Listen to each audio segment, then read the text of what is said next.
प्यारे बच्चों नमस्कार। आज मैं आपको कक्षा 8वीं का पाठ नंबर 9 जंतुओं में जनन पढ़ाऊंगा। बच्चों, इस पाठ के अंतर्गत हम जंतुओं में जनन के बारे में विशेष तौर पर पढ़ेंगे। तो आइए बच्चों शुरू करते हैं। प्यारे बच्चों, आपने पाचन, परिसंचरण एवं श्वसन के प्रक्रम के बारे में पिछली कक्षा में पढ़ा था। क्या आपको इनके विषय में याद है? ये प्रक्रम प्रत्येक जीव की उत्तरजीविता के लिए आवश्यक हैं।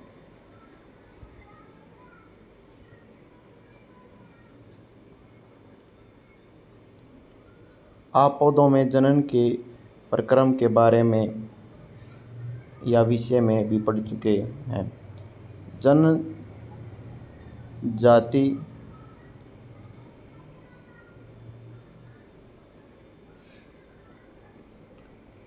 स्पीशीज की जनन, यहाँ से देखो बच्चों, ध्यान देना। यहाँ पे जनन जो है जाति या स्पीशीज की निरंतरता बनाए रखने के लिए आवश्यक है। कल्पना कीजिए कि यदि जीव में प्रजनन नहीं होता तो क्या होता। आप इस बात को मानेंगे कि जीवों में जनन का विशेष महत्व है, क्योंकि यह एक जैसे जीव में पीढ़ी दर पीढ़ी निरंतरता बनाए रखना सुनिश्चित करता है। बच्चों देखो, अगर हम जनन नहीं करते हैं, कोई भी जीव जो है जनन नहीं करता है, तो उसकी जो पीढ़ी है वो आगे नहीं बढ़ेगी या कोई किसी भी जाति का विकास नहीं हो पाएगा। आप पिछली कक्षा में पौधों में जनन के विषय में पढ़ ही चुके हैं। इस अध्याय में हम जानेंगे कि जंतु किस प्रकार जनन करते हैं। तो प्यारे बच्चों, देखेंगे हम जनन की विधियाँ। क्या यहाँ पर हमारा टॉपिक शुरू हो जाता है 9.1 जनन की विधियाँ। क्या आपने विभिन्न जंतुओं के बच्चों को देखा है? कुछ जंतुओं के बच्चों के नाम सारणी 9.1 में भरने का प्रयास कीजिए, जैसे कि क्रम संख्या 1 एवं 5 में उदाहरण देकर दर्शाया गया है। तो ये सारणी दे रखी है बच्चों, यहाँ देखो। इसमें क्या है, जैसे नंबर 1 मनुष्य के जो संतति है, जो बच्चे होते हैं, इसको हम शिशु कहते हैं। ठीक है। ऐसे ही बिल्ली के बच्चे को हम क्या कहते हैं? बिलोटा। ठीक है, बिलोटा। फिर कुत्ते का पिल्ला। ठीक है। और तितली का हम कहेंगे कैटरपिलर। मुर्गी का चूजा, गाय का बछड़ा, ये आप सभी जानते हो बच्चों। इसको आप भरने का प्रयास कीजिए। ठीक है। तो प्यारे बच्चों, आप अपने विभिन्न जंतुओं के बच्चों का जन्म होते हुए देखा होगा, आपने ज़रूर देखा होगा। क्या आप बता सकते हैं कि चूजे और इल्ली, जिसे हम कैटरपिलर कहते हैं, किस प्रकार जन्म लेते हैं? बिलोटे, बिल्ली के बच्चे को कहते हैं, पिल्ले का जन्म किस प्रकार होता है? क्या आप सोचते हैं कि जन्म से पूर्व ये जीव वैसे ही दिखाई देते थे जैसे कि वह अब दिखाई देते हैं? आइए पता लगाते हैं। पौधों की ही तरह जंतुओं में भी जनन की 2 विधियाँ होती हैं, एक लैंगिक जनन, दूसरा अलैंगिक जनन। तो बच्चों, यहाँ पे आपका ये प्रश्न भी बन गया कि जंतुओं में जनन की विधियाँ कौन कौन सी हैं। तो पहला है लैंगिक जनन, दूसरा अलैंगिक जनन। तो बच्चों, सबसे पहले हम पढ़ेंगे कि भाई लैंगिक जनन क्या होता है। कक्षा 7 में आपने पौधों में जनन के विषय में पढ़ा था। इसे स्मरण करने का प्रयास कीजिए। आपको याद होगा कि लैंगिक जनन करने वाले पौधों में नर और मादा जनन अंग या भाग होते हैं। नर होता है आपका, नर होता है, ये 2 भाग होते हैं, नर और मादा। ठीक है। क्या आप इन भागों के नाम बता सकते हैं? जंतुओं में भी नर और मादा में विभिन्न जनन भाग व अंग होते हैं।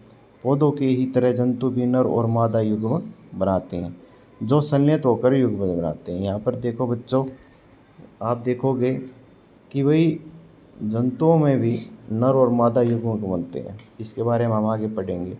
फिर ये दोनों युग्मक जो है, ये संलयित होकर युग्मज बनाते हैं, और फिर ये युग्मज विकसित होकर एक नया जीव बनाता है। इस प्रकार का जनन, तो यहाँ से क्वेश्चन आपका बनेगा, इस प्रकार का जनन जिसमें नर और मादा युग्मक का संलयन होता है। संलयन का मतलब होता है जुड़ना, ठीक है, जुड़ाव, यानी जिसमें प्लस हो जाए कोई चीज़, तो उसको हम कहते हैं लैंगिक जनन। तो एक क्वेश्चन यहाँ पर भी आपका तैयार हो गया बच्चों कि जो है लैंगिक जनन किसे कहते हैं। आइए हम मनुष्य में जनन भागों का पता लगाएं तथा जनन प्रक्रम का अध्ययन करें। तो यहाँ पर हम देखेंगे बेटा नर जनन अंग के बारे में पढ़ेंगे। नर जनन अंग देखो बच्चों, यहाँ पे सबसे पहले नर जनन अंग। नर जनन अंगों में एक जोड़ा वर्षण, ठीक है, ध्यान रखना, एक जोड़ा वर्षण, 2 शुक्राणु नलिका और एक शीशन या लिंग होता है, जिसे चित्र 9.1 में दिखाया गया है। ये देखो आपका ये जो है नर जनन तंत्र का चित्र दिया गया है। तो इसमें देखो बच्चों यहाँ पे ये जो है, ठीक है, इसको वर्षण कहते हैं। ये एक जोड़ी होते हैं, एक यहाँ पे एक यहाँ पे, और ये जो होता है आपका इसको हम शीशन कहते हैं। ये देखो दिखा भी रखा है शीशन। और ये जो होते हैं ना, ये इसको कहते हैं शुक्राणु नलिका, ठीक है बच्चों, इसको ध्यान से आप देख लेना, इसको आपको समझ में आएगा। ये देखो वर्षण, ये पहला वर्षण, एक जोड़ी का मतलब 2 होते हैं। इसके बाद देखो बच्चों वर्षण जो है नर युग्म उत्पन्न करता है। आपसे पूछ सकते हैं भाई वर्षण का क्या काम होता है। तो ये जो है नर युग्मक उत्पन्न करता है, जिसको हम शुक्राणु कहते हैं, ठीक है। अगर आपसे पूछे कि भाई मनुष्य में नर युग्मक क्या होता है, नर युग्मक किसे कहते हैं, तो वो आपका क्या होता है, शुक्राणु होता है। वर्षण लाखों शुक्राणु उत्पन्न करते हैं। चित्र 9.2 को देखिए, तो चित्र 9.2 कौन सा है, ये है मानव शुक्राणु। इसमें देखो बच्चों, इसमें क्या एक आगे सिर होता है, बीच का भाग होता है, मध्य भाग जिसे कहते हैं, और एक इसकी लंबी सी पूंछ होती है, ठीक है। यहाँ देखो चित्र 9.2 को देखिए, जिसमें शुक्राणु का चित्र दिखाया गया है। शुक्राणु यद्यपि बहुत सूक्ष्म होते हैं, यानी कि छोटे होते हैं, पर प्रत्येक में एक सिर होता है, एक मध्य भाग होता है और एक पूंछ होती है, जैसे कि मैंने यहाँ पर अभी आपको बताया है। क्या शुक्राणु एकल कोशिका है जैसे प्रतीत होते हैं? वास्तव में हर शुक्राणु में कोशिका के सामान्य संघटक पाए जाते हैं। तो कई बार आपसे प्रश्न पूछ लेते हैं बच्चों कि भाई मनुष्य में जो नर जनन अंग हैं वो कौन कौन से होते हैं। इसके बाद ये पूछ लिया जाएगा भाई कि जो वर्षण का क्या कार्य होता है और नर युग्मक का क्या नाम है, ठीक है, और चित्र भी कई बार बनवा लेते हैं। तो प्यारे बच्चों इसके बाद नेक्स्ट जो टॉपिक है हमारा वो है मादा जनन अंग। मादा जनन अंगों में एक जोड़ी अंडाशय, अंडवाहिनी जिसको हम डिंब वाहिनी भी कहते हैं, और एक गर्भाशय होता है। जैसे आप यहाँ चित्र में देखोगे, यहाँ पे ये देखो एक ये आपकी अंडाशय, ये रहा यहाँ पे, ये भी एक जोड़ी होता है अंडाशय, अंडवाहिनी जो अंडे ले जाने का काम करता है, और एक होता है गर्भाशय, ठीक है। इसके 3 भाग हो गए यहाँ पे। इसके बाद नेक्स्ट देखें बेटा, यहाँ पे अंडाशय जो होता है, इस अंडाशय का काम क्या होता है। अंडाशय जो है वो आपका मादा युग्म उत्पन्न करता है, ठीक है, जिसको हम अंडाणु कहते हैं। अब आपसे पूछ सकते हैं कि मादा में जो है मादा युग्मक का नाम क्या है, अंडाणु। इसे कौन उत्पन्न करता है? अंडाशय उत्पन्न करता है, ठीक है, अंडाशय इसको उत्पन्न करेगा।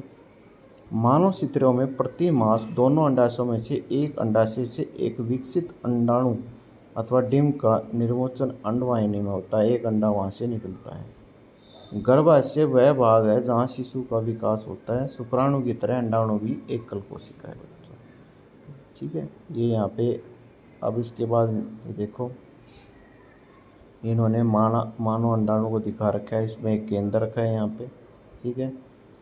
तो ये भी एक एकल कोशिका होती है। इसके बाद देखो बूझों को पता है कि विभिन्न जंतुओं में अंडे का साइज अलग अलग होता है। अंडाणु अति सूक्ष्म हो सकते हैं जैसे कि मनुष्य में, तथा बहुत बड़े भी हो सकते हैं जैसे मुर्गी के अंडे।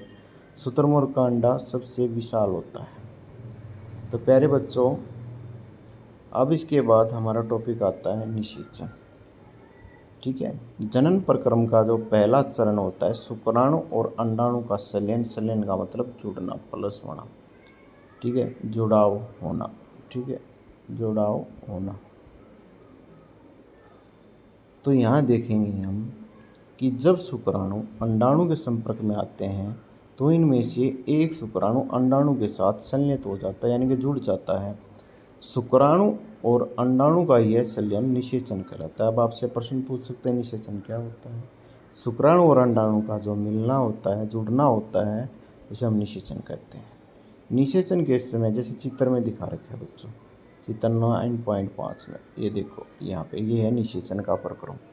इसमें क्या देखो आप, ये अंडाणु है और ये शुक्राणु यहाँ पे आ रहे हैं, तो एक शुक्राणु एक अंडाणु आपस में मिलते हैं तो उसको निषेचन कहा जाता है। तो फिर देखो आगे, निषेचन के समय शुक्राणु और अंडाणु संलयित होकर एक हो जाते हैं। निषेचन के परिणामस्वरूप युग्मज का निर्माण होता है, जिसे चित्र 9.6 में दिखाया गया है। ये देखो यहाँ पे ये दोनों इकट्ठे हो गए, तो यहाँ पे इकट्ठे होने के बाद यहाँ पे युग्मज का निर्माण होता है। क्या आपको जानकारी थी कि एक युग्मज एक नई व्यष्टि का प्रारंभ, यानी कि एक नए जीव का प्रारंभ है। निषेचन के प्रक्रम में माँ के स्त्री यानी कि माँ के अंडाणु और पिता के शुक्राणु का संयोजन होता है। अतः नई संतति में कुछ लक्षण अपनी माता से और कुछ लक्षण अपने पिता से वंशानुगत होते हैं, यानी कि एक वंश से दूसरे वंश में पहुँचते हैं। अपने भाई अथवा बहन को देखिए, यह पहचानने का प्रयास कीजिए कि उनमें कौन से लक्षण माता से और कौन से लक्षण पिताजी से प्राप्त हुए हैं। अब देखो बच्चों, अब निषेचन के प्रकार शुरू होंगे यहाँ पे। वह निषेचन जो मादा के शरीर के अंदर होता है उसे हम आंतरिक निषेचन कहते हैं। एक क्वेश्चन बन गया आपका यहाँ पर कि आंतरिक निषेचन किसे कहते हैं। अब उसके उदाहरण पूछ ले तो मनुष्य है, गाय है, कुत्ता है, मुर्गी है, ये सब में आंतरिक निषेचन होता है भाई, यानी कि मादा शरीर के अंदर होता है। ठीक है बच्चों, इसके बाद हम देखेंगे कि क्या आपको परखनली शिशु के विषय में सुना है। परखनली शिशु के बारे में बुध और पहले के अध्यापक ने एक बार कक्षा में बताया था कि कुछ सूत्रों की जो अंडवाहिनी होती है, जो अंडा लेके आती है, वो रुक जाती है बच्चों।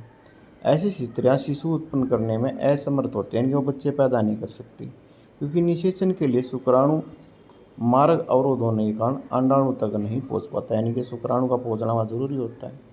ऐसी स्थिति में जो डॉक्टर होते हैं वो ताज़ा अंडाणु एवं जो है शुक्राणु एकत्रित करके उचित माध्यम में कुछ घंटों के लिए एक साथ रखते हैं, जिसे हम IVF अथवा जिसको हम इन विट्रो निषेचन यानी कि शरीर से बाहर कृत्रिम निषेचन कहते हैं। ये कई बार पूछ लिया जाता है कि भाई IVF का पूरा नाम बताइए, तो IVF का पूरा नाम होता है इन विट्रो निषेचन।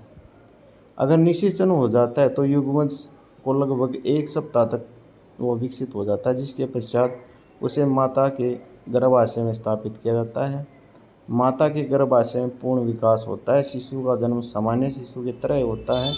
इस तकनीकी द्वारा जन्मे शिशु को परखनली शिशु कहते हैं। यह एक मिथ्या नाम है क्योंकि शिशु का विकास परखनली में नहीं होता है।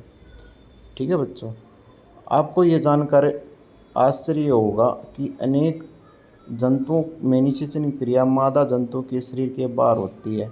इन जंतुओं में निषेचन जल में होता है। आइए पता लगाएं कि ये किस प्रकार संपन्न होता है। क्रियाकलाप 9.1 वसंत या वर्षा ऋतु के समय किसी तालाब अथवा मंद गति से बहते झरने का भ्रमण कीजिए। जल पर तैरते हुए मेंढक के अंडों को ढूंढिए। अंडों के रंग और साइज को नोट कीजिए। बसंत अथवा वर्षा ऋतु में मेंढक या टेड पोखर, तालाब या मंद गति से बहते हुए झरने की ओर जाते हैं। जब नर तथा मादा एक साथ पानी में आते हैं तो मादा सैकड़ों अंडे देती है। मुर्गी के अंडे की तरह मेंढक के अंडे के कवच से ढके नहीं होते हैं और ये अपेक्षाकृत बहुत ही कोमल होते हैं, नरम होते हैं। जेली की एक परत अंडों को एक साथ रखती है, इनकी सुरक्षा भी करती है, यानी इनके ऊपर एक जेली होती है। देखो यहाँ पे आपको एक जेली सी दिखाई दे रही है।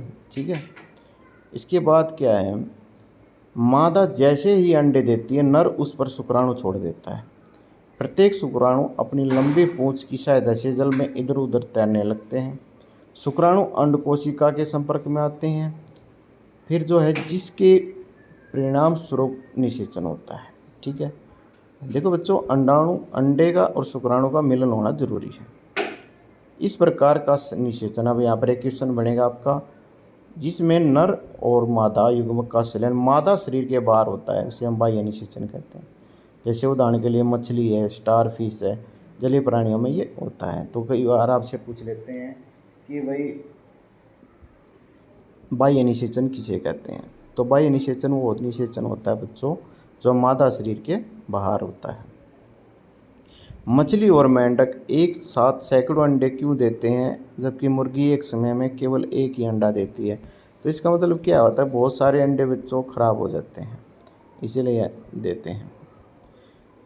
देखो अब यहाँ पे, यद्यपि ये जंतु सैकड़ों अंडे देते हैं तथा लाखों शुक्राणु निर्मोचित करते हैं, सारे अंडों का निषेचन नहीं होता और वह नाजीव नहीं बन पाता। इसका कारण यह है कि अंडे व शुक्राणु निरंतर जल की गति, वायु और वर्षा से प्रभावित होते रहते हैं। यानी कि बहुत सारे तो वर्षा में बह जाएंगे, ऐसे ही वायु में उड़ जाएंगे। तालाब में दूसरे ऐसे जंतु भी हैं जो इन अंडों को भोजन करते हैं, यानी कि उनको खा लेते हैं। अतः अंड कोशिकाओं व शुक्राणुओं की बड़ी संख्या उत्पन्न होना आवश्यक है ताकि उनमें से कुछ में निषेचन सुनिश्चित किया जा सके। तो बच्चों यहाँ तक आपको समझ में आ गया होगा। इसके बाद जो होता है आपका भ्रूण का परिवर्धन है, इसको मैं आपको दूसरे भाग में करवाऊँगा, सेकंड भाग की ये एक वीडियो बनाऊँगा, उसके अंतर्गत मैं इसको आगे समझाऊँगा। तो प्यारे बच्चों, उम्मीद करता हूँ आपको यहाँ तक समझ में आ गया होगा और आप इसको ध्यानपूर्वक देखें, समझें, आपको ज़रूर समझ में आएगा। यदि आप पहली बार मेरे चैनल पे आए हैं तो मेरे चैनल को सब्सक्राइब करें, वीडियो को लाइक करें। आपका वीडियो देखने के लिए बहुत बहुत धन्यवाद।